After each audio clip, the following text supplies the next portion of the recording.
The aftermath of a defeat is always a time for introspection, but the silence following the final whistle at St. James Park this weekend felt heavier than usual for Manchester City fans. This wasn't just a bad day at the office or a routine slip-up in a long marathon of a season. It felt like a tremor in the foundation of the current Premier League hierarchy. For years, City has operated with an aura of invincibility, a machine-like efficiency that turned title races into processions.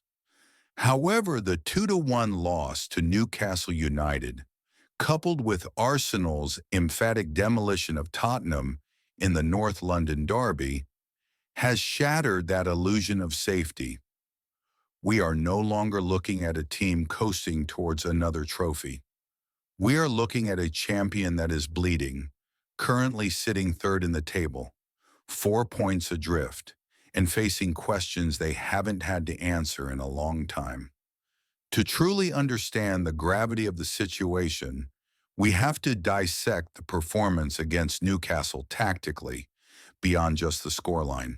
For the first hour, City played the kind of control-heavy football that Pep Guardiola adores, dominating possession statistics with nearly 65% of the ball. Yet this possession felt sterile.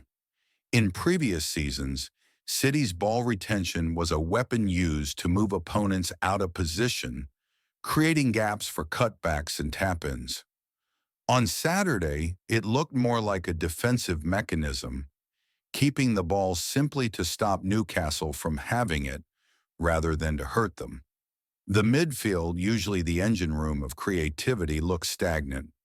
Without the rapid switching of play, Newcastle's low block was comfortable, shifting side to side without ever really being stretched to the breaking point. The lack of risk-taking in the final third is becoming a worrying trend in these tough away fixtures. The defensive collapse in the second half is perhaps the most alarming aspect of the weekend. Harvey Barnes has established himself as a legitimate bogeyman for this City high line. But the manner of the goals conceded suggests a systemic issue rather than individual brilliance. On the first goal, the disconnect between the midfield press and the defensive line was fatal. City pressed high but without intensity, allowing Newcastle to bypass the first wave of pressure with a simple pass.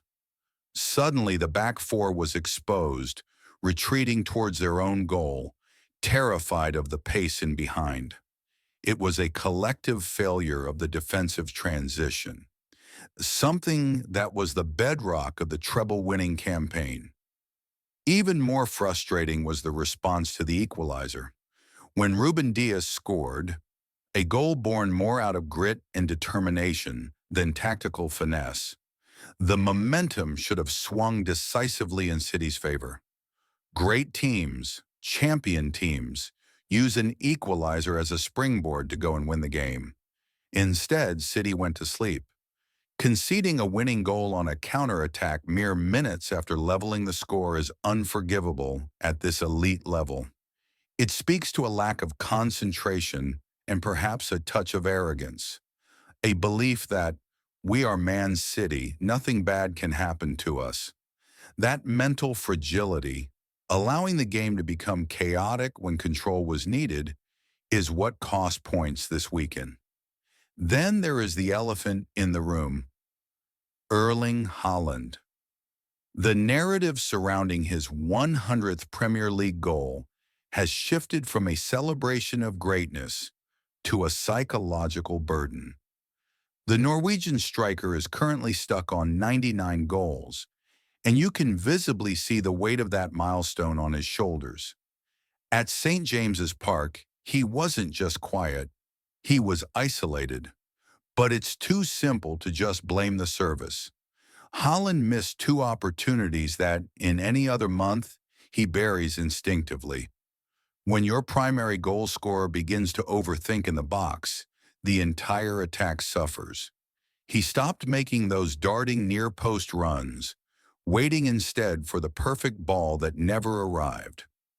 The connection between him and the midfield, specifically with Kevin De Bruyne, who is still managing his fitness, and Phil Foden, looks rusty. If City wants to claw back this deficit, unlocking the robot again is priority number one. We must also address the officiating, a topic that dominates the post-match discourse. The controversy surrounding Phil Foden late in the game is significant. The replay showed clear contact in the box, a trip that unbalanced him as he prepared to shoot. In a league decided by such fine margins, these decisions matter immensely. Pep Guardiola's sarcastic remark that VAR knows better highlights the growing rift between the club and the officiating body. There is a palpable sense among the fan base that the 50-50 calls are drying up. However, relying on a late penalty decision to salvage a point against Newcastle is a dangerous game. While the grievance is legitimate, it shouldn't mask the reality that City failed to create enough from open play to win the game on merit. The broader context of the Premier League table is where the anxiety truly sets in. Arsenal is no longer the bottling team of a few years ago.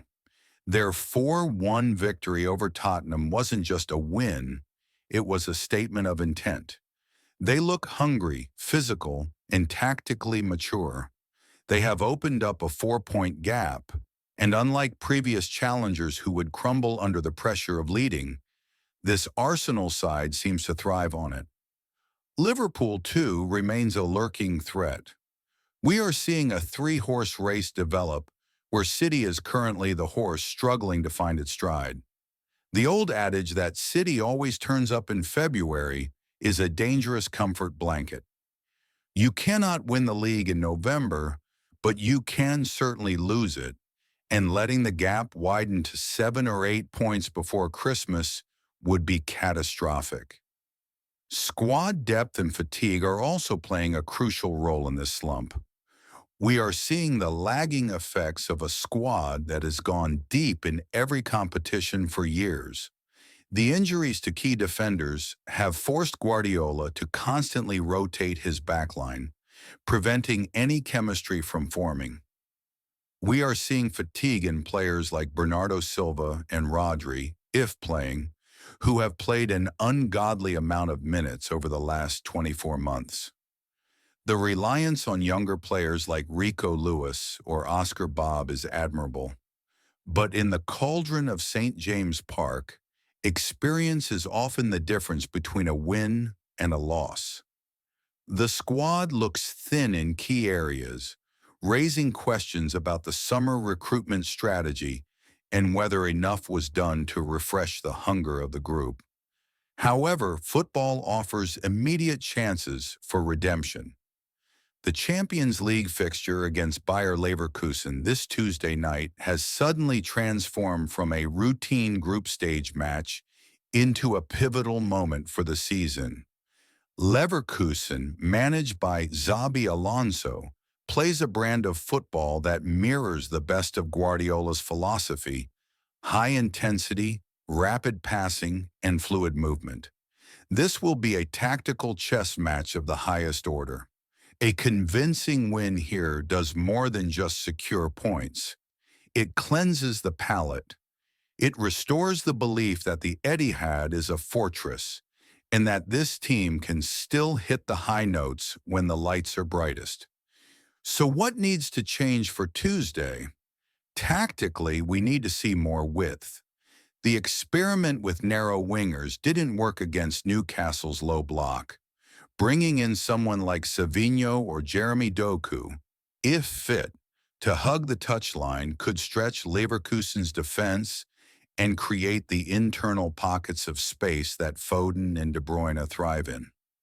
Defensively, it's time to stop the experiments and go back to basics.